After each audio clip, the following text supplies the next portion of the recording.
Fala moçada, aula 28, na Química B a gente continua na levada da bioquímica, né? Fizemos na aula 26 a parte de carboidratos, na aula de número 27 os aminoácidos, né? E a temática das ligações peptídicas para formar as proteínas, e na aula de número 28 a gente vai de lipídios. Lembrando que a gente não encerra a discussão dos lipídios nessa aula de número 28, né? A gente tem uma aula de número 29, onde a gente vai trabalhar algumas aplicações dos lipídios, tá? Mas a apresentação desse grupo bioquímico, né? A classificação desse importante grupo bioquímico, a gente vê já nessa aula de número 28. Beleza? A primeira análise para a gente fazer dos lipídios é uma definição, e essa aqui acho que é a definição mais complicada para a gente fazer dentro da bioquímica. Porque quando a gente fala de aminoácido, está muito escancarado, até o nome ajuda. Aminoácido. Então você tem o grupo amino, o grupamento amino e o grupamento ácido carboxílico. Quando a gente fala de carboidrato, apesar de um nome não indicar muita coisa, os hidratos de carbono, mas eu tenho que saber o reconhecimento dos grupinhos funcionais, né? Um poliálcool aldeído ou um poliálcool cetona. Isso eu tenho nos carboidratos. Agora, lipídio. Será que tem algum grupamento especial? Vou dizer para vocês, diretamente não. O que a gente chama de composto lipídico, né? O que seriam lipídios para nós? São compostos de alta apolaridade. Compostos bioquímicos de grande natureza apolar. Tá? Mas é óbvio que dentro da química dá para a gente melhorar um pouquinho essa relação. Viu? Dentro da química, a gente pode trazer o papo novamente para a questão de grupos funcionais. Nós podemos trabalhar com a ideia de ésteres de longa cadeia. Tá? Só que quem são esses ésteres de longa cadeia? Aí são os grupos clássicos do estudo bioquímico de lipídios, que são os óleos, gorduras e ceras. Tá? Aí eles se enquadram nessa classificação aqui. Ésteres de longa cadeia. Tá, Rubinho, mas o cara pode ser um lipídio e não ser um éster? Sim, lá no momentinho de atenção, na finaleira da nossa aula, eu apresento para você. Tá? Um grupo que a biologia, aliás, trabalha pra caramba. Tá? Então, ésteres de longa cadeia. Aí eu tenho o quê? Eu tenho óleos, gorduras e ceras. Então é óbvio que eu tenho que entender de uma forma bacana a questão de produção desses ésteres. Então vamos usar essa definiçãozinha bem interessante para a relação química. São ésteres derivados da reação entre ácidos graxos e álcoois. Bom, a gente já viu que é óleo, gordura e cera, legal, tá aqui, ó. Mas o que são ácidos graxos? São ácidos de cadeia longa. Em geral, a maior parte dos autores trabalha acima de 10 carbonos. Tem autor que trabalha com 12, tem autor que fala que a partir de 4 carbonos já é ácido graxo. O que interessa para nós aqui, ó, é que vão ser ácidos com longa cadeia. Tá? E se eu quero produzir um éster, vai entrar em ação o quê? Uma importante reação orgânica. A reação de esterificação. Ácido mais álcool formando éster mais água. Tá? Essa reaçãozinha aqui, ó, claro que é um tipo de reação que vai aparecer pra gente. Ácido, tá aqui um ácido carboxílico, tá? Vamos pegar mais um álcool, ó, mais um álcool. E o que a gente vai ter como produto? Tá aqui, ó, CH3, C, dupla, ó. Quem vai sair nessa relaçãozinha aqui, ó, bonitinho? Quem deixa o grupamento OH, e aqui sai quem? Meu H. Tá aqui, ó.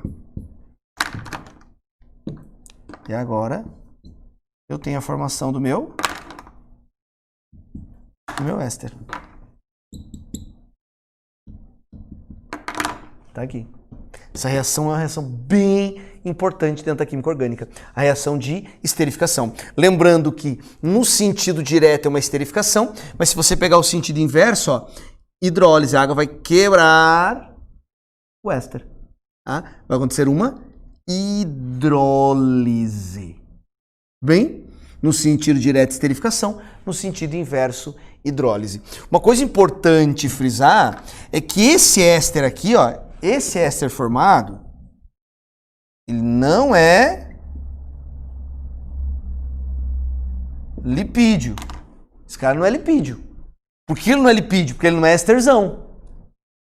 Lembre que para ser um lipídio tem que ser um éster de longa cadeia. Esse ácido aqui, ó, não é um ácido graxo, o ácido etanóico. Tá? Então não é se formou éster, ó, não, peraí. Esse ésterzinho, lembra? Ele é muito utilizado como flavorizantes, edulcorantes. Tá?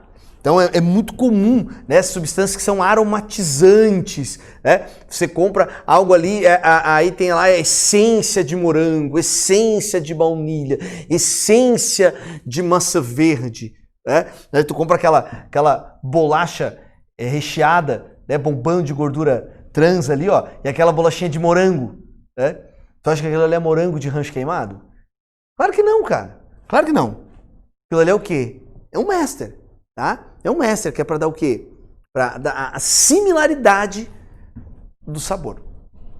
Beleza? Ou principalmente, né, tem até a questão do cheiro envolvido também. Legal, senhores e senhoritas? Tudo certinho? Então, bacana, fizemos a análise da esterificação.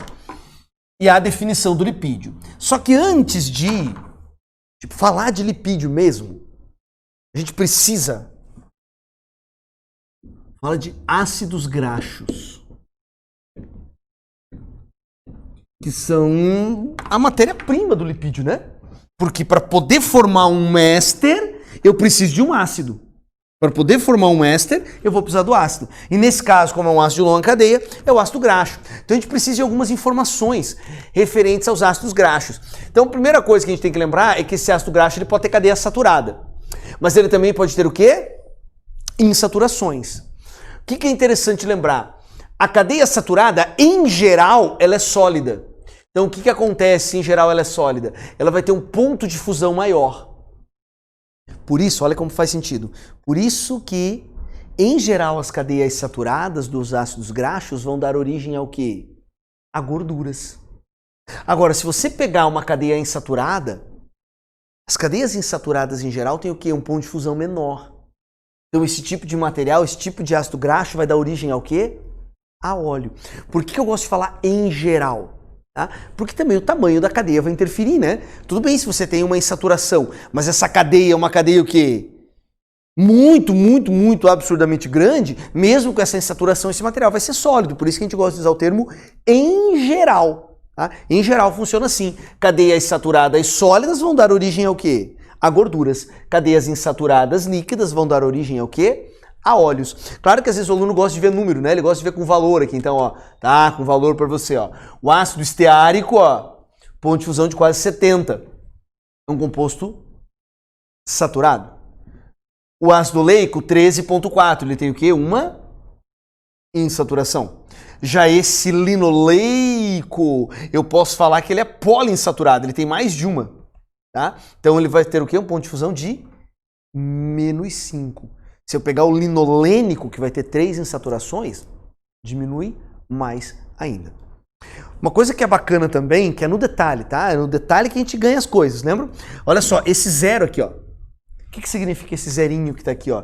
Esse zero significa que esse composto não tem insaturação. Zero de insaturações. C18, 1. Significa o quê? Tem uma insaturação. Fiquei devendo para você aqui o linoleico. Mas como é que eu escreveria isso aqui? C18, 2 pontinhos e 2. Porque eu coloquei 2, porque eu tenho 2 duplas. Tá? Robinho, o que é esse número 9 aqui no ácido oleico? 9-cis. É porque no carbono de número 9 que está o quê? A ligação dupla com uma isomeria geométrica do tipo cis. Tá? Mas um detalhe bem importante é essa quantidade aqui, ó, que indica as insaturações. Aliás, tem uma questão do Enem de 5 anos atrás, eu quero mostrar para você que uma galera travou, o nível de acerto é muito baixo, mas a interpretação dela era muito simples desde que você ficasse atento nos famosos detalhes. Ele fala assim, ó, o biodiesel, tá? A gente vai debater o biodiesel na aula de número 29, tá? A boa e velha transesterificação, né? O biodiesel é classificado como uma substância pura. Não é classificado como uma substância pura, mas como uma mistura de ésteres derivados dos ácidos graxos presentes em sua matéria-prima.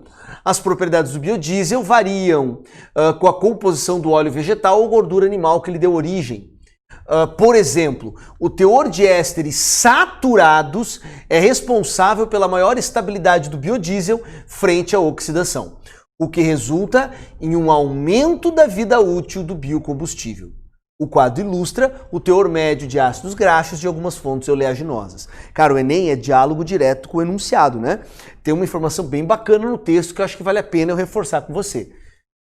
Por exemplo, o teor de ésteres saturados é responsável pela maior estabilidade do biodiesel frente à oxidação. Então, ácidos graxos saturados, né, que vão dar origem a esse biodiesel, então os saturados resistem muito mais à oxidação. Tá? E agora, olha só o que ele traz pra gente. As fontes oleaginosas, né? Milho, palma, canola, algodão e amendoim, e o teor médio de ácido graxo em cada um desses compostos. Se você analisar, eu nem vou olhar isso aqui, nem vou olhar isso aqui e nem vou olhar isso aqui. Porque esses caras têm insaturações. E dá uma olhada na pergunta. Qual das fontes oleaginosas apresentadas produziria um biodiesel de maior resistência à oxidação? Então, o que seria mais estável? E de acordo com o enunciado, são os saturados que apresentam isso. Então, essa parte aqui eu vou esquecer, ó. Onde é que eu vou ficar atento? Vou ficar atento aqui, ó, no mirístico, no palmítico e no esteárico. E eu vou procurar agora qual deles tem a maior quantidade de ácido graxo saturado. Deixa eu ver, milho, palma, canola, algodão e amendoim. Opa! Acho que óleo de palma é interessante, hein? Porque olha só, do mirístico, ó, 1%, é uma hora aqui, ó, 42,8% de palmítico, 4,5% de esteárico. Com certeza. É o óleo de palma. Tá? E eu vou além, essa questão ela trabalha com o enunciado. Mas eu vou te ser bem sincero. Se a pergunta viesse assim, direta, sem o diálogo com o texto, eu teria que saber que era o saturado também. Porque as insaturações, elas são regiões ativas numa molécula. Tanto quando você aprendeu oxidação de hidrocarboneto, você aprendeu por acaso oxidação de alcano? Não. Quem que você aprende oxidação? De alceno, de alcino. Porque ali eu tenho o quê? Sítios ativos da molécula. Né? Oxidação branda, oxidação energética, ozonólise. Isso sempre acontecendo aonde? Nos alcenos, né? Ou no caso de uma oxidação brando-enérgica, ela pode ocorrer também com um alcino. Tá? Então, perceba, dialogamos com o texto, mas mesmo que não tivesse informação linda, eu poderia sacar que os saturados é que era o caminho da resposta correta. Beleza? Muito bom. Eu quero um pouquinho mais aqui também com você. Peguei um quadro, isso aqui apareceu numa prova da FUVEST, e a gente tinha que saber se esse composto era saturado ou insaturado. Sacanagem, né? Descobri só por essa fórmula aqui, ó, se ele é saturado ou insaturado. Mas calma aí que a gente vai resolver isso aqui de forma bem interessante, bem bonitinha. Ah, tá, professora, eu já sei, eu ia abrir o composto. Claro que não, cara. Por favor, me dá uma preguiça, eu vou ter que abrir 17 carbonos, 21, 15, claro que não. Tá? A gente vai interpretar, tá? A gente vai interpretar essa relaçãozinha aqui agora. Olha só, sempre que você tiver uma estrutura que ela esteja representada assim, ó. Agora é o detalhe de novo, tá? É no detalhe de novo. CnH2n mais 1 COOH. Essa estrutura vai ser uma estrutura saturada. Tá? Quando o número de o dobro, né? Ó, mais 1 de hidrogênios em relação ao carbono, ó, 2n mais 1. Quando o número de hidrogênios for o quê? Uma unidade a mais que o dobro comparado, né, ao número de carbonos, a estrutura é saturada. Insaturada vai ser o quê?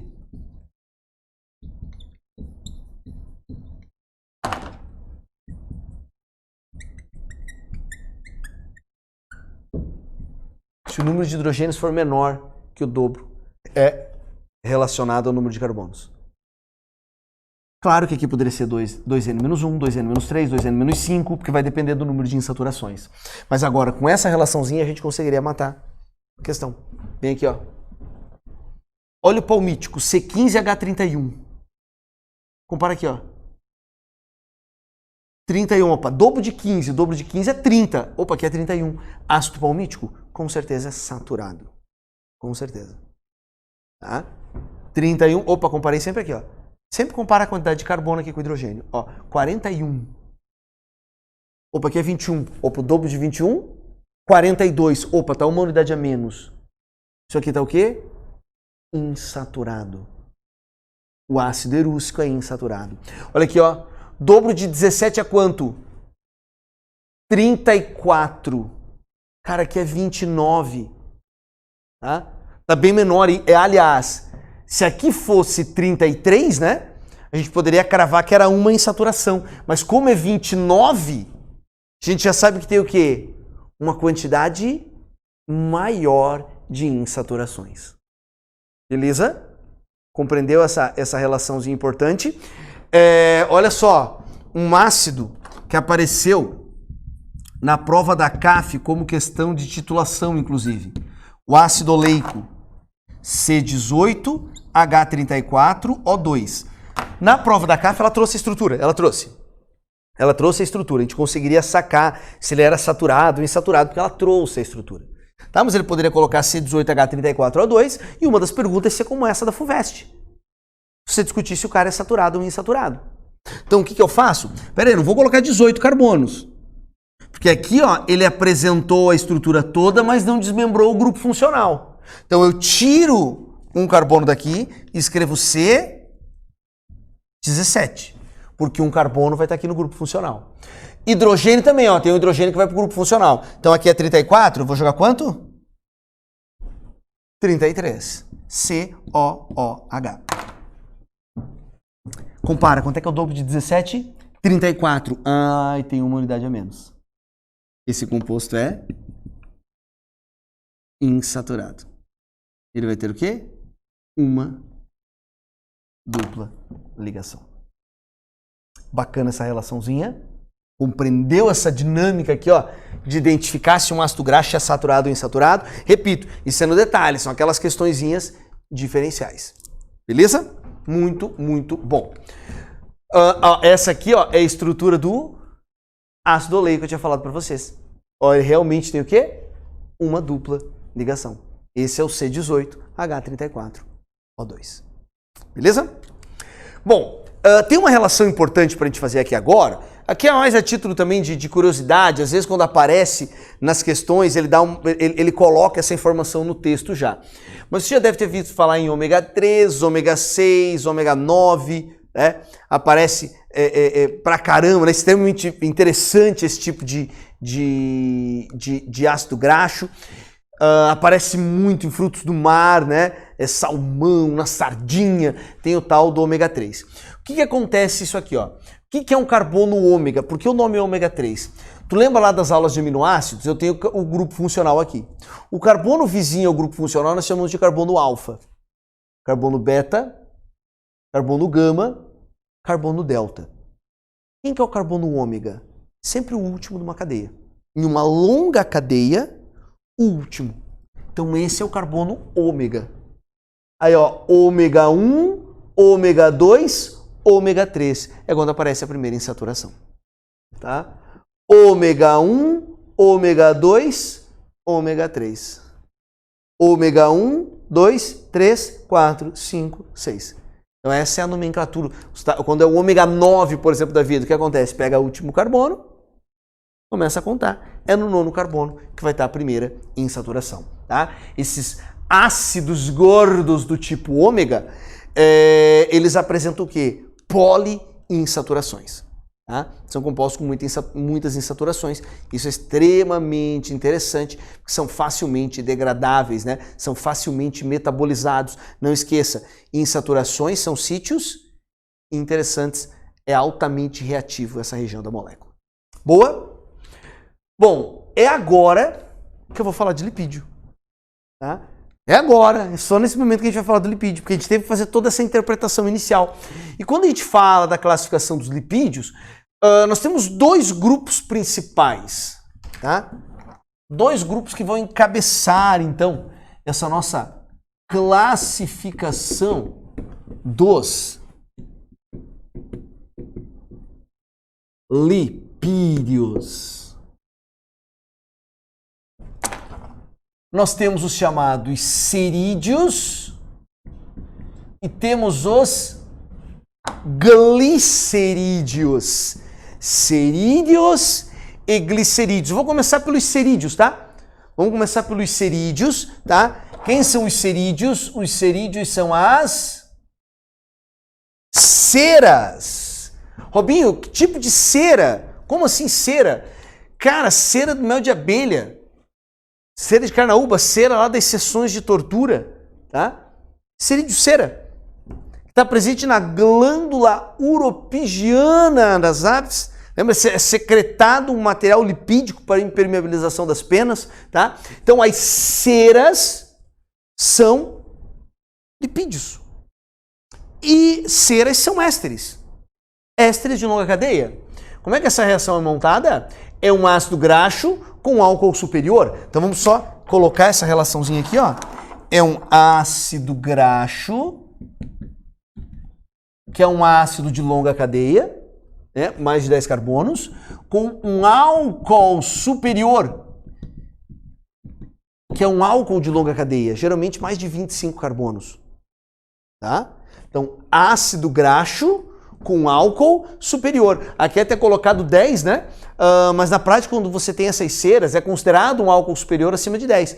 Mas nas ceras, geralmente são álcoois muito grandes mesmo, tá? Lá na casa de 25 carbonos, tá? Então, ácido graxo mais álcool superior vai formar a minha cera. E eu vou ter o quê? A liberação de água. Ácido mais álcool forma éster. Mas imagina, é um ácido de longa cadeia com álcool de longa cadeia. Então isso aqui não é qualquer éster. A cera é um ésterzão. Puta éster. Gigantesco éster. Tá? A cera de abelha, por exemplo, que ele traz aqui, ó. Cadê a cera de abelha? Tá aqui, ó. É o palmitato de miricila. Ó, ele tem 16 carbonos, né? 15 mais um aqui, ó. 16 carbonos do ácido graxo. 16 do ácido graxo, que é o ácido palmítico, né? Por isso que é palmitato de miricila. E olha o álcool miricílico aqui, ó.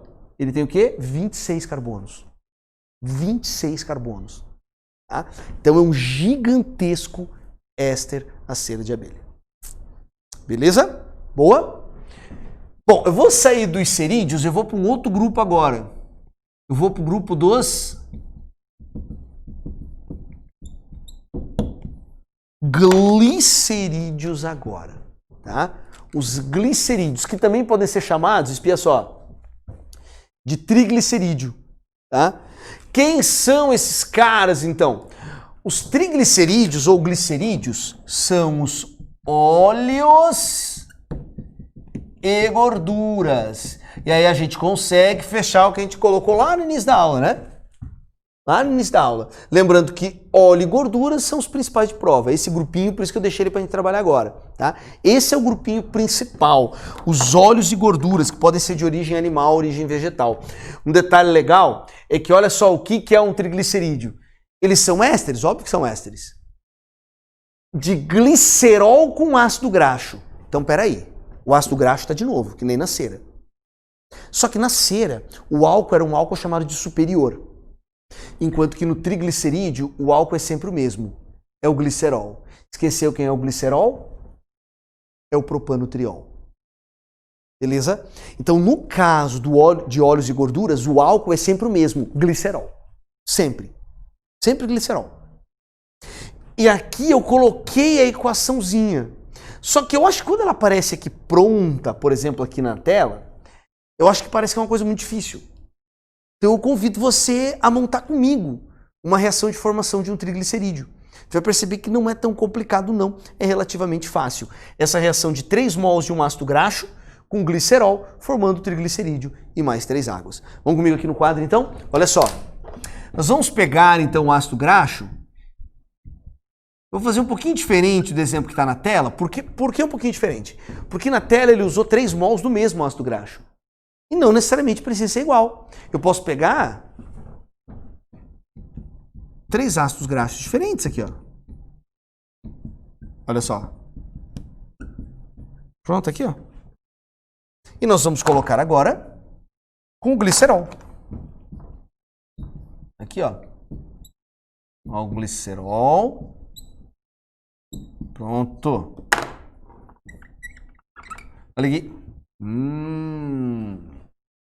Sai água. Sai água. Sai água. Por isso são 3 águas, né? Por isso são 3 águas na equação. Vamos pegar o que sobrou? R1C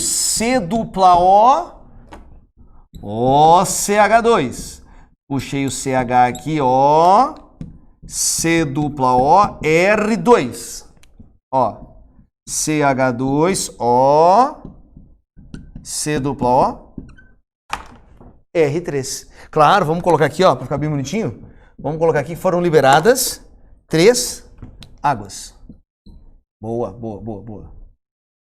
Agora, esse carinha aqui, ó. Esse aqui é o meu triglicerídeo. Esse aqui é o meu óleo ou minha gordura. Tá, Rubinho, mas não era éster? Sim, é um éster, ó.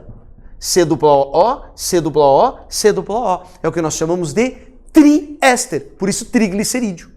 Tá? Claro que ele continua tendo um éster. E não esqueça que esses R's são longas cadeias. Não esqueça disso. R1, R2 e R3 são longas cadeias. Tá? E o que vai diferenciar, né, em ser óleo ou gordura? Olha aqui, óleo ou gordura. Bom, fisicamente é fácil, né?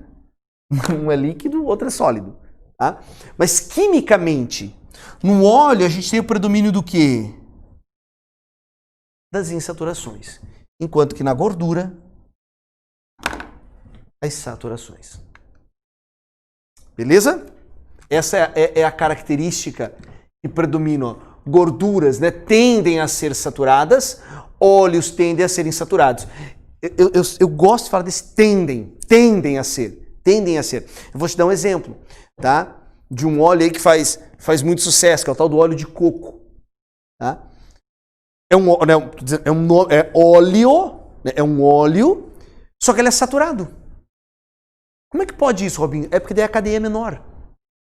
Aí só tem 7 carbonos nessa cadeia. E ele fica aquele aspecto meio gelatinoso ainda, né? Então perceba, ele é um óleo, tá? Até não tem essa característica líquida tão marcante, mas como é que ele pode ser saturado? É porque daí compensa a falta de insaturação com uma cadeia menor. Então isso acabou diminuindo o ponto de fusão desse tipo de estrutura. Beleza? Mas em geral, ó, gorduras saturadas, óleos insaturados. Beleza essa relaçãozinha? E aqui está a explicação do porquê que a gente gosta de representar como R1, R2 e R3. Não é preguiça do professor aqui. Olha só o tamanho disso aqui, cara. Então a gente simplifica a ideia. E aqui eu mostro para vocês uma reação que é bem importante, tá? As reações com lipídios, tá? Bem importante. A gente vê essa temática aqui, ó. Reações com lipídios. E uma muito citada é a questão da hidrogenação. Tá? Temos a questão do índice de iodo também, quero comentar. E a rancificação. Tá? Essa aqui disparado, com certeza, é a campeã, né? A hidrogenação catalítica, famoso método de Sabatier-Sanderhan, o uso de H2 e um catalisador, níquel, paládio ou platina. É esse catalisador que vai ser o quê? adsorvido, né? O gás hidrogênio é absorvido pelo catalisador.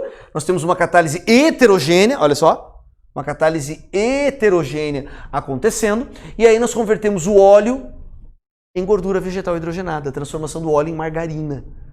Tá? Então essa reação que é muito utilizada na questão da indústria, tá? A indústria alimentícia. E perceba que geralmente, predominantemente no óleo, nós temos a gordura, a isomeria cis. Ela sendo de forma cis aqui, ó. O problema é que quando a gente converte em gordura vegetal hidrogenada, quando você não consegue converter todas, o que acontece? Quem não é convertido vai para o quê? Vai para trans. Porque a trans é uma conformação mais estável. E essa gordura trans é o quê? Mais difícil de ser metabolizada. Beleza? Mais difícil de ser metabolizada. Então aqui a gente tem a conversão do óleo em gordura. Bacana? Só para citar, né, essas outras duas reações, o índice de iodo e a rancificação. O índice de iodo é um teste bem fácil feito no laboratório para a gente conseguir identificar se realmente tem insaturação no meu lipídio. Então, o que a gente faz? A gente coloca o iodo para atacar o meu lipídio. Se tiver reação, é porque tem insaturação. Tá? Se não reagir, é porque ele é saturado.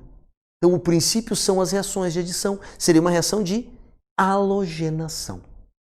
Tá? Professor, mas o que tu já não faz lá com o gás hidrogênio, né?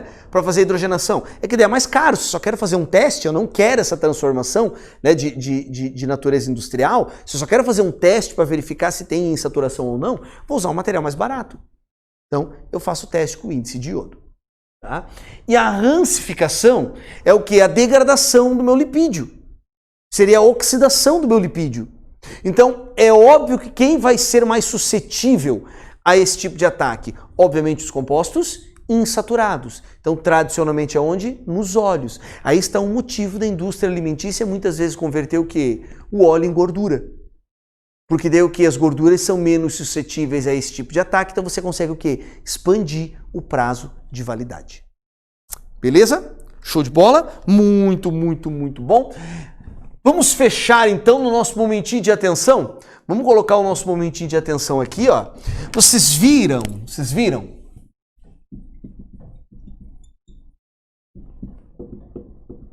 Que nós temos os cerídeos e os triglicerídeos como as grandes estrelas numa prova de química quando a gente fala de lipídios. Essas são realmente as grandes estrelas. Só que olha só, eu posso ter os chamados lipídios complexos, eu posso ter outros grupos, tá? Eu posso ter no lipídio grupos de aminoácidos, por exemplo. Aminoálcois eu posso ter. Então eu posso ter outros materiais, eu posso ter lipídios de alta complexidade. Óleos fosfatídeos, óleos cerebrosídeos e especialmente o grupo dos chamados esteroides. Tá? Os esteroides. Então o que eu quero colocar para você como mente atenção? Podemos ter lipídios que não apresentam a função éster. Eu acho que o grande exemplo são os esteroides, que na verdade eles vão ter o quê? Eles vão ter sempre essa relação aqui, ó, desses 3 ciclos com 6 carbonos e um ciclo com 5 carbonos. Aí, obviamente, vão ter os substituintes nessa quantidade, em um desses 17 carbonos. Por exemplo, olha só, testosterona, olha aqui, ó, de novo, ó, ciclo de 6, ciclo de 5, podendo ter insaturação ainda. Ó. Na testosterona, nós temos o grupamento cetona. No estrógeno, nós temos o que? O grupamento álcool e o grupamento fenol. Na progesterona, ó, cetona e ácido carboxílico. Perceba que esses carinhas aqui, ó, são todos derivados de onde? Do colesterol.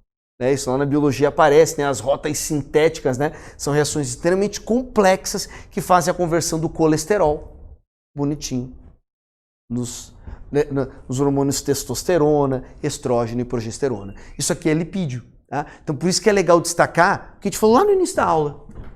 Lipídios são ésteres de longa cadeia? Claro que são. Mas quando eu falo do quê? Óleos, gorduras.